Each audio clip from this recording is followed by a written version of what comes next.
considerably. I have to lower this. I was absolutely delighted when Sugihara Sensei invited me to this gathering, and it's really wonderful to be with you all. So the question I came up with, rather off the cuff, was this question: why Anthropocene history is not environmental history. And I thought I would talk a little bit at first about why this question came to me. And there are three reasons why I wanted to ask this question with you all, because I think it's something we're all thinking about. And the first reason is that I had the experience of running an Anthropocene and Asia workshop in August. And there were many young scholars who came to this. They were all very enthusiastic, and they had all produced something that was obviously interesting, but it was environmental history. So the question was, we're running a workshop on the Anthropocene. Is that just another term now for environmental history? Is it doing exactly the same thing we've been doing for some time now? The second reason I want to ask this question with you is that Anthropocene has now become a term that people scoff at, including many environmental historians, in ways that rather surprise me. And I'll give you some examples of the ways that people don't like this term. You probably know them. One is to say, well, the scientists are trying to blame everybody. And when you talk to scientists, they will say, that's not our job. We don't make that kind of, we don't blame, we don't judge. That's not the purpose of using this term. The other claim, or at least one of the claims about the Anthropocene, is that somehow it ignores the biosphere or ecology. And there was a book published recently by Greg Mittman where Greg makes this comment. And that too is a misunderstanding of the science. It doesn't get the science right. And the third reason I'm so interested in getting the science right is that my earlier work was on evolution, an evolutionary theory in political discourse. And of course, we all know the terrible things that came out of that. People didn't understand what Darwin was saying and picked up on the phrase that he had unfortunately borrowed from Herbert Spencer, that evolution was about survival of the fittest, which they took to be the richest and most powerful in society, rather than the people who were having the most babies, and proceeded to create eugenics and all sorts of other unfortunate things by misunderstanding the science. So we really need to get the science right. And the fourth reason you often hear the Anthropocene scoffed at is because people will say things like, oh, they're still debating it, or they're just arguing about it, or it's just an idea. And I think it's very important to understand science, as I think in all our disciplines, has a lot of debate. It's going to have a lot of debate. It's about a conversation among scientists and between scientists and other fields. So the fact that scientists are arguing with one another simply shows that they're a group of intellectuals who have important things they want to say. And in fact, one of the things I want to say today is that the people in the Anthropocene Working Group are very quickly coming to a consensus on what the Anthropocene is. In fact, the extraordinary thing about Anthropocene science these days is not the disputes, but the cohesion with which this discipline is coming to, this term is coming together. So the third reason why I really want to ask this question is because I'm writing a book with two of the leaders of the Anthropocene Working Group, Jan Zalasiewicz and Mark Williams. And so as we try to come together, as I'm an historian, they're geologists, how do we together talk about the Anthropocene? So what can I, as an historian, what can we in this room who are historians bring to this concept that will make some sense and be helpful? So the thing I want to say today is that Anthropocene history is really not environmental history.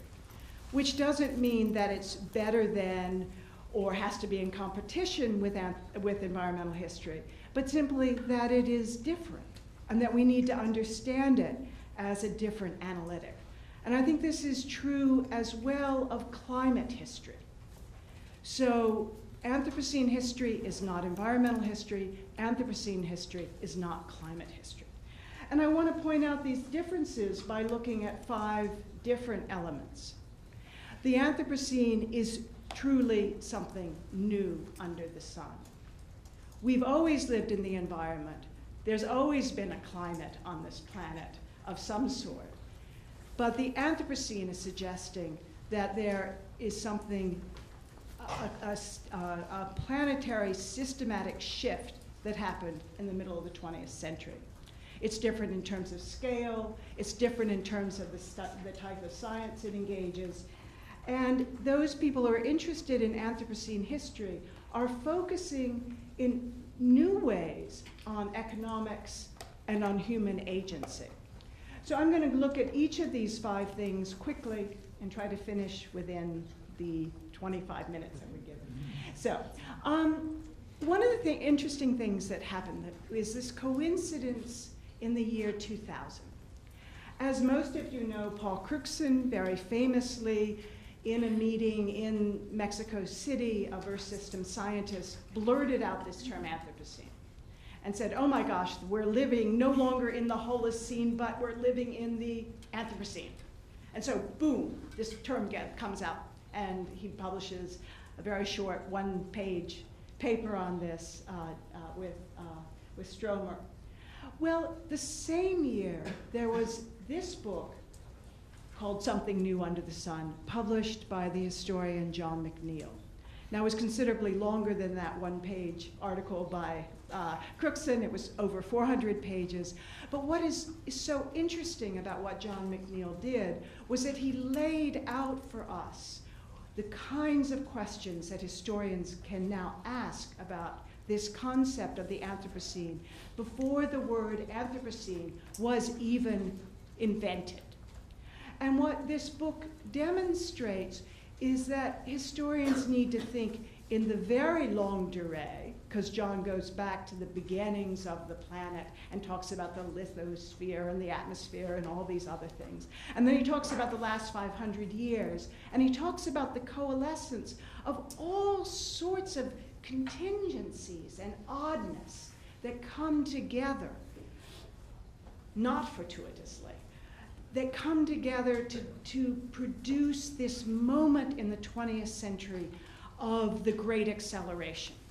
And these different things involve new economic systems, new industrial systems, the kinds of relationships that our bodies have with pathogens. In the 18th century, we achieved some sort of accommodation with many of the pathogens that were killing us off.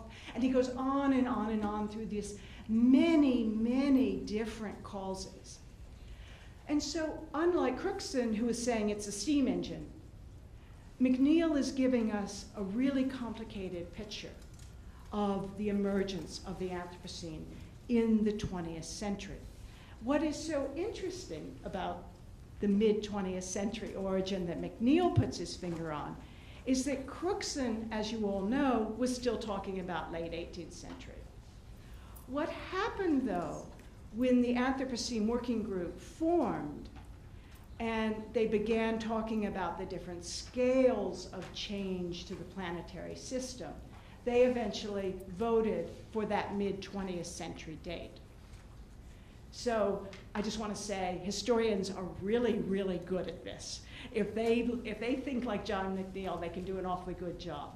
So I want to turn now to the second difference between Anthropocene history and environmental history, and that's the scales that they try to work on. John McNeill's book, of course, talked in great long scales, but Anthropocene as a scientific concept is also dealing with really extraordinary scales. And of course, the central science here really is geostratigraphy. These are paleogeologists who are making this determination as to whether we are in the Anthropocene or not. and they are bureaucratic in unbelievable ways.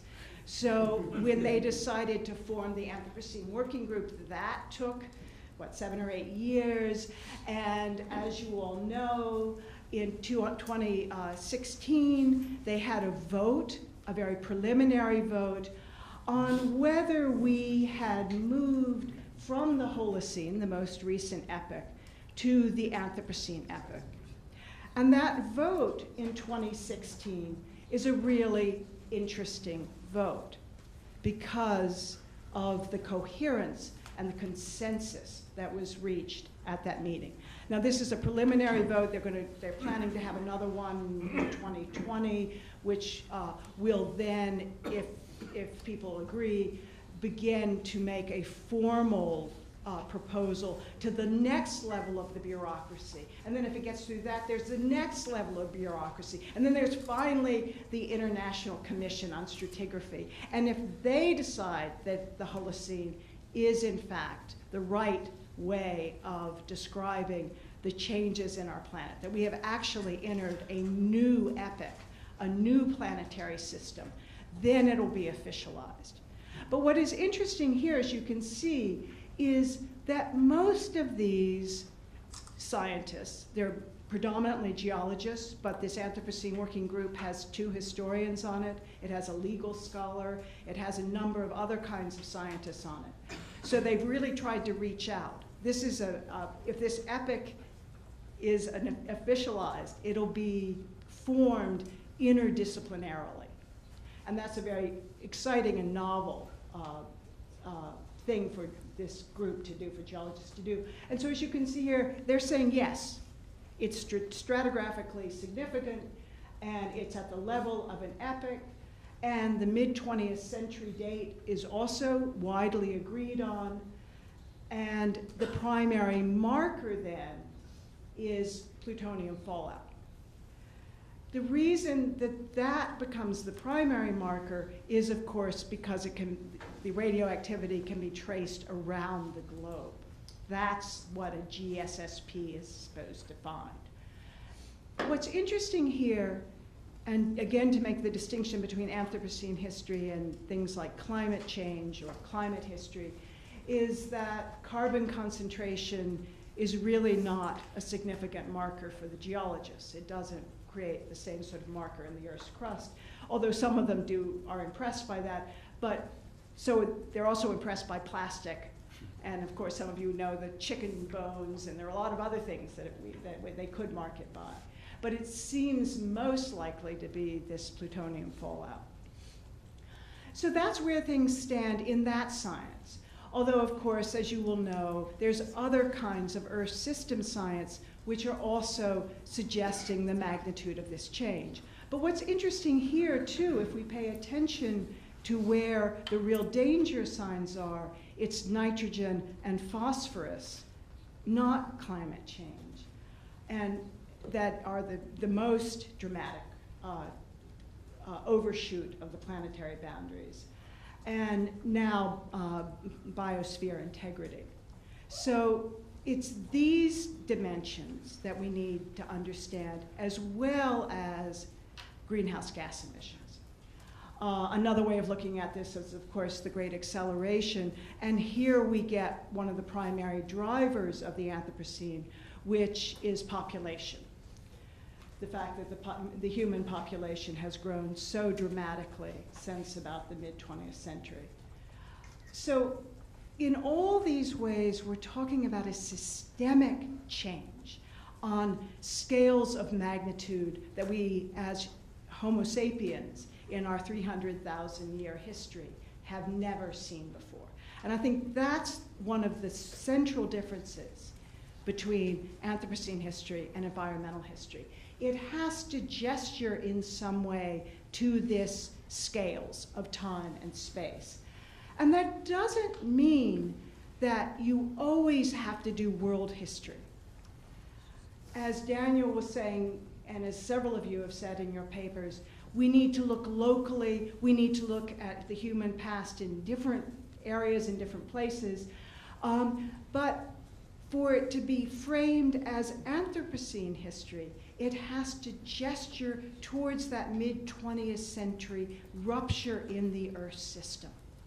You can certainly ask questions about the environment that don't have to refer to that mid-20th century disruption of the Earth system. And those are certainly marvelous questions to ask. Alfred Crosby obviously asked wonderful questions. He gave us a global environmental history, but it wasn't an Anthropocene history because he wasn't asking the question of when do we get a state shift. So this is, again, to say it's not that environmental history doesn't have a place or that climate history doesn't have a place, but that it is a different analytic from Anthropocene history. So what this essentially means is that we're dealing with different types of science. Environmental history responded to the notion of the environment, which is a new term that emerges in the 1940s, which pulls together a number of sciences to begin to think about ecology and how much, particularly, people can harvest from the forests and from the seas and still retain the vibrancy of that ecological system. And so environmental history, naturally, refers to the environment. Anthropocene history has to grapple with this notion of Earth system science. And that doesn't emerge until the 1980s and 1990s. It's actually a much more recent way of conceiving of the planet as an integral system where all these different facets are operating with feedback loops to affect one another. And those systems are, of course, the many human systems as well as the biogeophysical systems. Another important aspect of Anthropocene history that environmental historians are not quite so good at is economics. And it's a very interesting thing to think about the history of environmental history. It forms in the early 1970s. It begins to articulate itself in relationship to the anti-pollution movements, to questions about preservation and parks and wilderness and these kinds of questions. And those are really important questions. Again, I'm not saying they're not important questions, but Anthropocene history says, just a minute, you guys who do environmental history, if you look at, for instance, the journal, Environmental History, you don't ask a lot of questions about economics. And yet, what is the human system that has really affected this planet? And certainly, the economic systems, the way we use this planet's resources, are central to this story. And for some reason, the way environmental history was formed, they left it out of that story.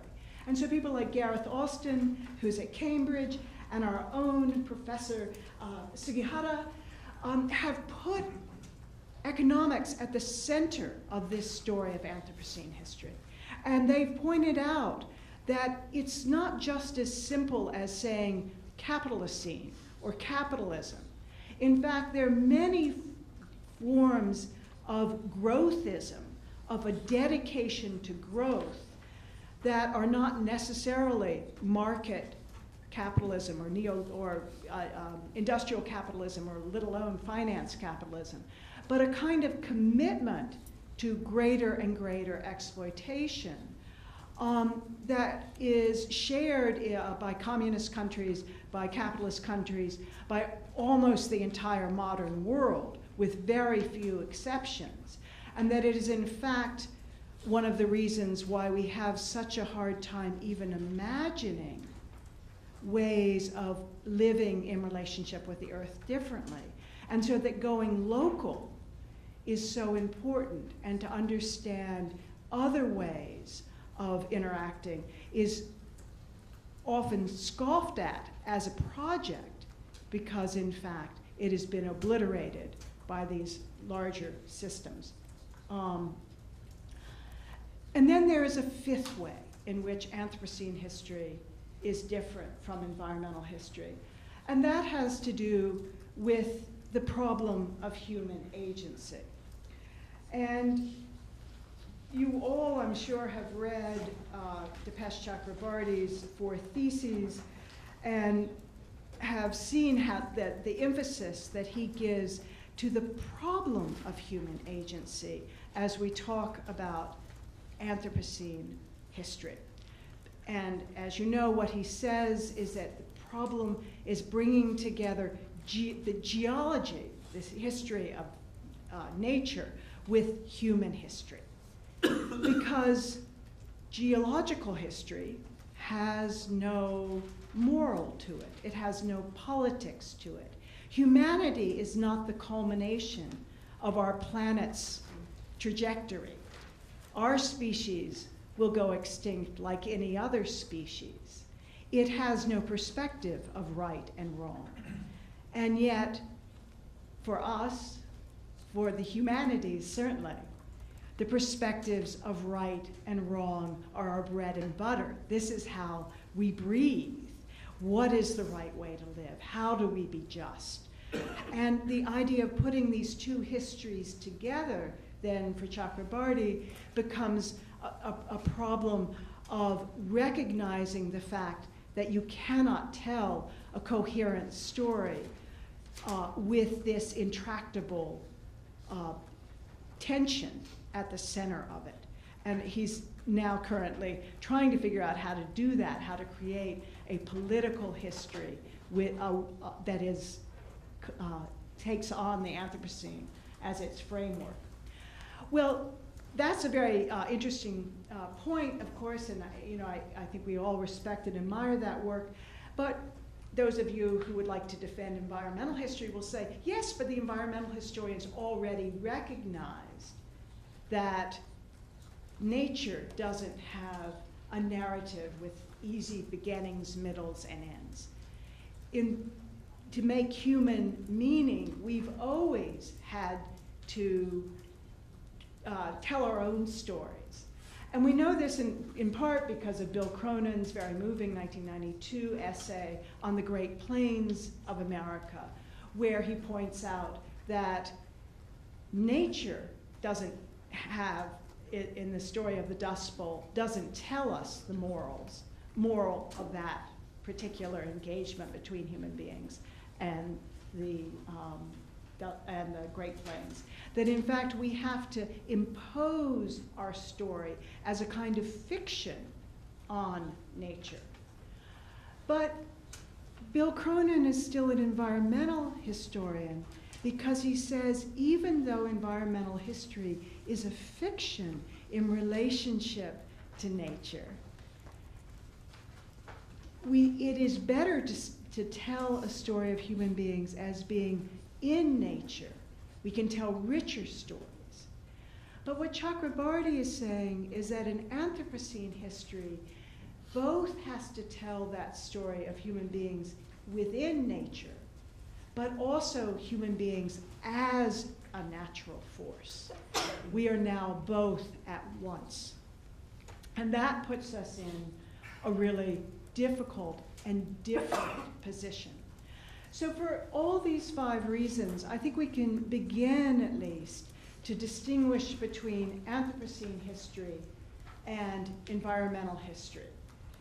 And perhaps the way to sum up is to say that for a long, long time, at least since the 1870s, which is maybe the origin of the modern discipline of history, people who were telling liberal histories or histories of the left were always looking for that great story of liberty. Benedetto Croce called history the story of liberty. And many people thought of history as that moment where we rise above nature and begin to craft our own destinies. And you can certainly look at Japanese history and find examples of this, for instance, with Maruyama Masao's work, who critiques the Kyoto Kenkyusha and another groups within Japan for putting nature and human beings together. And he says this is where you get Japanese fascism. In fact, you have to pull these apart in order to get this story of liberty. But it may turn out that the story of liberty is also the story of our own self-destruction, in which case we need a more modest story, a more humble story, to have the humility that Sheila Jasanoff calls upon us to have, where what we ask for is a story about resilience with decency rather than a story of liberty. And I must say that in some ways that is a loss. That story of freedom was a story that I think beguiled many of us. We really believed that we could move the world to a place where everyone would enjoy abundance and liberty. It now looks like we're going to be awfully lucky if we end up with a bit of resilience and decency. So thank you very much for your attention. And I see that that red light has been flashing for some time.